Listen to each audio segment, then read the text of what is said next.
You're making $5,000 a month working online. You want the lowest taxes possible in the European Union. Like, lowest. You've heard Portugal charges 40%.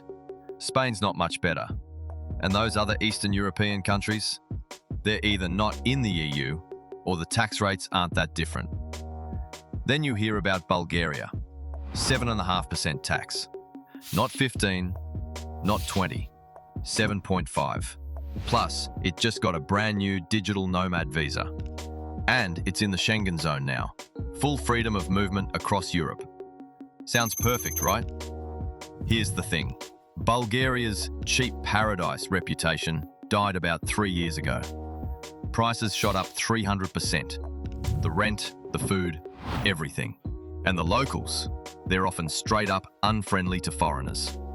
Plus, there's serious air pollution in the winter, the kind that makes your throat burn and your eyes water every morning. Welcome to Bulgaria, where you'll save more money on taxes than anywhere else in Europe. But you might also find yourself sitting alone in your apartment on a Saturday night, wondering what the hell you're doing there. Let me break down if this is actually worth it for you. Bulgaria makes sense if you're making $80,000 or more. At that income, the tax savings are massive enough to justify everything else. You genuinely love mountains and skiing.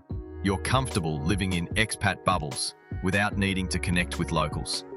And critically, you're either super social and will dive into the co-working scene, or you're a hardcore introvert who's fine being alone.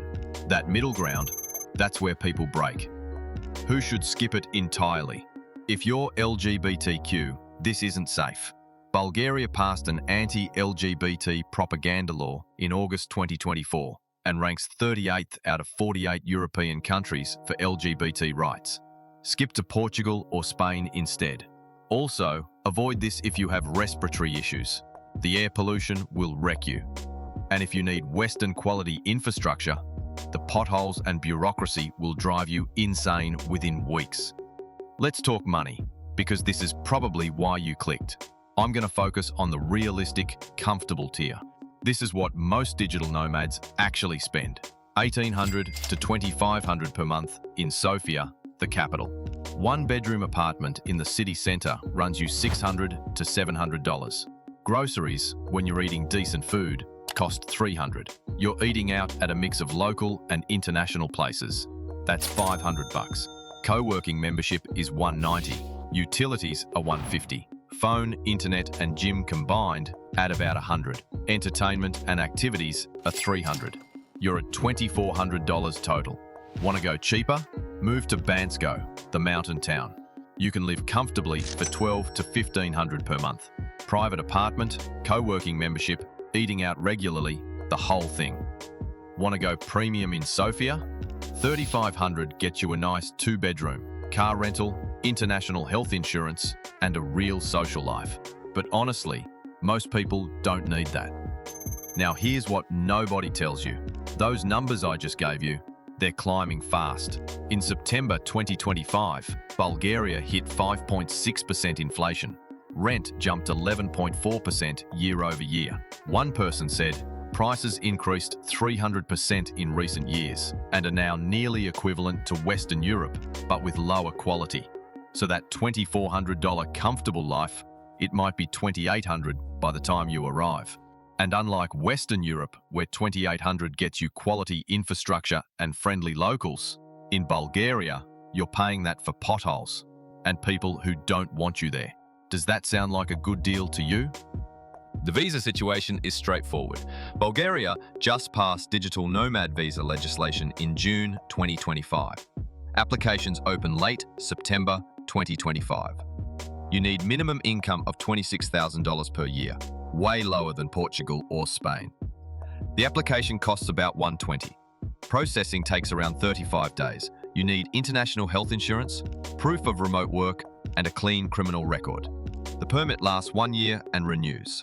One critical rule: you cannot work for Bulgarian clients, only foreign companies. They're strict about this. Americans can visit visa-free for 90 days first to test it out, which you absolutely should do. More on that later. Now, the reason you're really here, the taxes. This is the lowest in the entire European Union, and I'm going to show you exactly what it means for your bank account.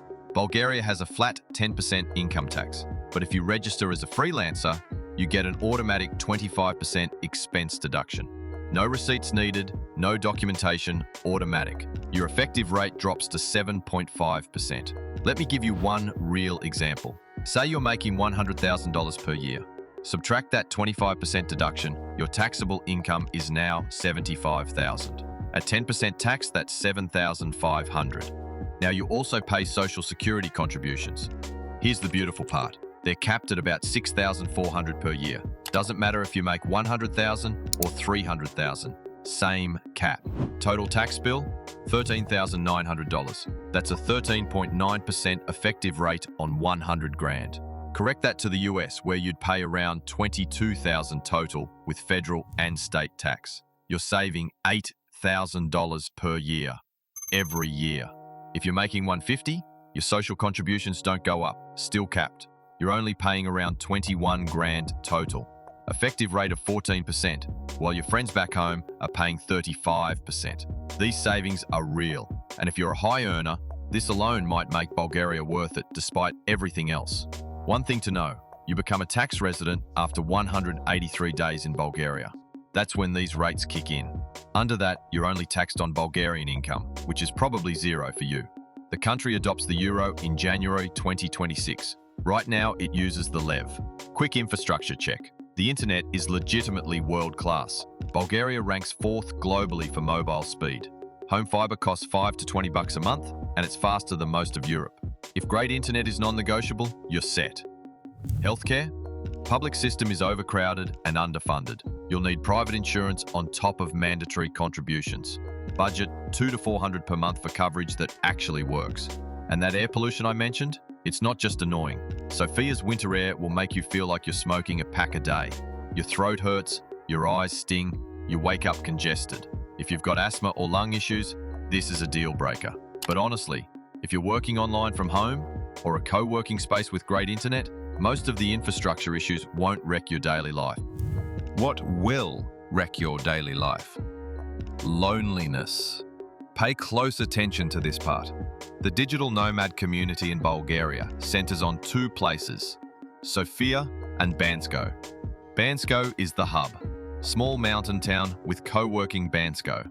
Over 100 members at any time, daily events, barbecues, hikes, game nights, an annual Nomad Fest.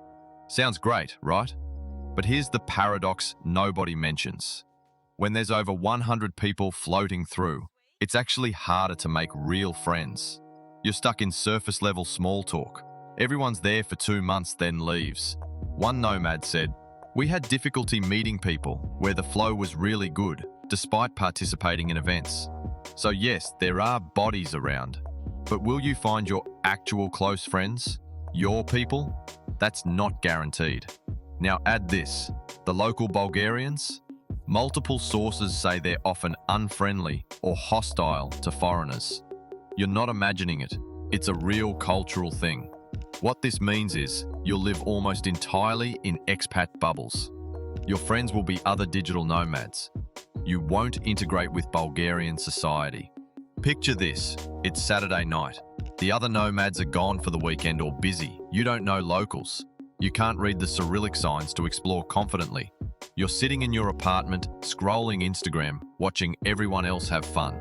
That's the reality nobody puts in the YouTube videos.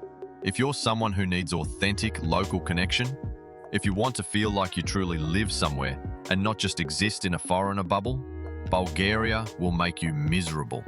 Think hard about whether you can handle this, because saving $8,000 a year on taxes means absolutely nothing if you're depressed and isolated. Scams. Number 1, fake taxis. They charge 10 to 20 times normal rates. A ride that should cost $6 suddenly costs $46, and they'll chase you down the street if you try to leave. Only use OK Supertrans. Phone number 973-2121. Look for that exact number. Or use Bolt. Always confirm price before getting in. Number 2, romance bar scams. Someone attractive approaches you, suggests a nearby bar. Your bill ends up being 5 to 10 times normal, and bouncers escort you to an ATM. Prevention? Suggest your own venue. Check menu prices when you arrive. Never go to unknown bars with strangers. That's it. Those two scams are what actually happened to people like you. I'm giving Bulgaria a 6.2 out of 10 overall. Tax efficiency, 9 out of 10. Best in Europe, hands down. Cost of living, 6 out of 10. Used to be 9, but inflation killed it. Social and community, 7 out of 10. Great if you're in the co-working scene, terrible with locals. So bottom line, who's this perfect for? You're making 80,000 plus. You love mountains. You're okay living in expat bubbles. And you're either extremely social or totally fine being alone. Who should skip it? Anyone making under 60,000. The tax savings don't justify the downsides. Anyone who needs to feel welcomed by locals. Anyone with health issues, especially respiratory stuff. My recommendation? Visit first. Do not commit to the digital nomad visa without testing it. Spend 2 weeks in Sofia, 2 weeks in Bansko. See if you can actually handle the loneliness factor. See if the nomad community clicks for you personally. See if the infrastructure and unfriendly locals drive you nuts. Because here's the truth. Bulgaria is a tax optimization strategy. It's not a lifestyle upgrade. You're trading quality of life for money in the bank. That's valid if you go in with eyes open. But if you show up expecting cheap paradise with friendly locals, you'll be disappointed and probably on a flight out within 3 months. The smart move? Use Bulgaria strategically for 1 or 2 years. Save massive money. Build your business. Then move somewhere with better quality of life when you're financially set. It's a tool, not a dream destination. And if you want more honest breakdowns like this on other countries, you know what to do. Bulgaria, where your tax rate drops to 7%, but your soul might get taxed way harder.